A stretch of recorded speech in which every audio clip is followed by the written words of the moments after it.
I wanted to talk to you guys about medical school options and the experience that I went through with this. The first one I applied to was the American University of Antigua, also known as AUA. And the reason for why I applied there is because I knew they were federally aid approved, so that's a big plus through the FAFSA, and they had an affiliation with my undergrad university, with FIU. It's part of a global health program that they have, so you're adding on an additional class and you're required to start 2 weeks before the regular term begins. And I didn't really like that idea, so that kind of went out of the way. Besides the admissions department kind of harassing me a little bit to not look at any other schools, I didn't like that either. It was just a huge turnoff. So I looked into UMHS, University of Medical and Health Sciences. Unfortunately, they are not federal aid approved, so I tried applying through their Sallie Mae loan program. That company or bank is, your credit score has to be ridiculously high, and for a student, none of us have that. I believe it's maybe over a 740 to apply by yourself, and if you have anything below that, you would need a co-signer. And during the pandemic, a lot of people, even family members, don't want to co-sign just because unfortunately some have lost their job or they're at risk of losing theirs, and they just don't want to make that huge commitment. So on literally the day before it began, I told them no, and I continued doing research. I looked at other schools. I applied to St. George University. That's the third one. As soon as I opened up the email, it said MSAP. And as you guys are aware, those in medical school already, MSAP is a entry course that they require you to take. It's a 4-week, very vigorous advanced course. And many students on the forums will indicate it's more of a review, but it's really not. It's biochemistry, genetics, anatomy, and physiology. And I had not taken physiology or anatomy. So those were new topics to me in general, and I had to learn that all within a week before the quiz. It was intense. A lot of people were stressed. Some even dropped out, and many did not pass and were offered into a position into their charter foundation program. So you do have to pay for that out of pocket. If I'm not mistaken, it's about $12,000. I could be wrong there, maybe a little bit more. If you do pass it, you don't get your money back, but you are admitted into their following term. If you don't pass it, then you do get your money back. But for someone over the age of 25, when you're kind of, you want to get this, you want to start school ready. If you think about it, if you start the charter program in the fall term and you begin your first term in January for spring, you're already holding yourself back a full academic year and applying to residencies. So that was a big no. And the fourth school and final school I applied to was American University of the Caribbean, AUC.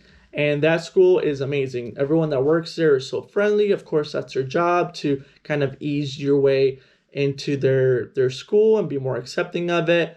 But just every student that I've spoken to that's already there, second term, third term, fourth term, they've all been wonderful and really helpful. Even the group chats, supporting us, answering all our questions, providing resources to us that I never thought I didn't even have those resources available in my undergrad university. So that was great.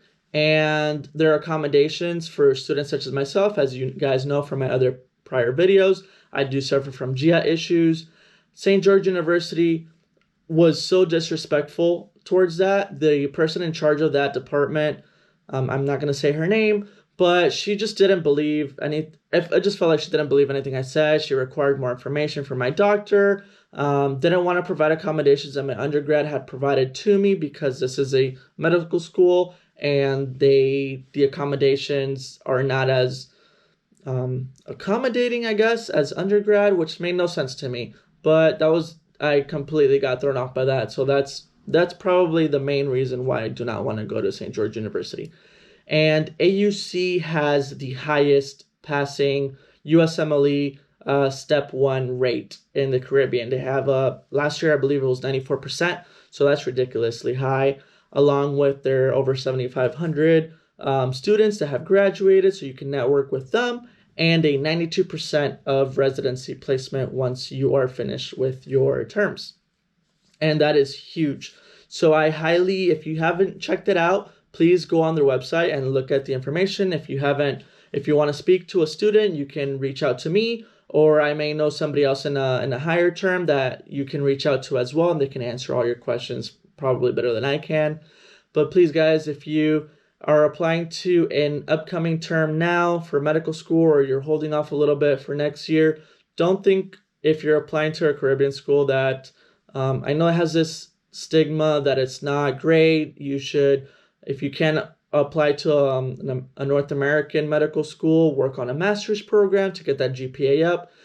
It doesn't really work that well, because I know many students, even through the MSAT program, that had done master's programs with a huge GPA, and they still cannot apply to an American school. Yeah, it helps with their resume and everything, but if that's your goal, don't think about it that way. I know there are schools here in the US, such as Drexel University and even University of Florida, that offer these medical pathway programs. If you score above a B letter grade overall, you are automatically admitted into their medical program. But that's a full year that you're dedicating yourself to, and that's if you get accepted into their program. They're very strict and most likely accept undergrad students that already are attending their university for that program.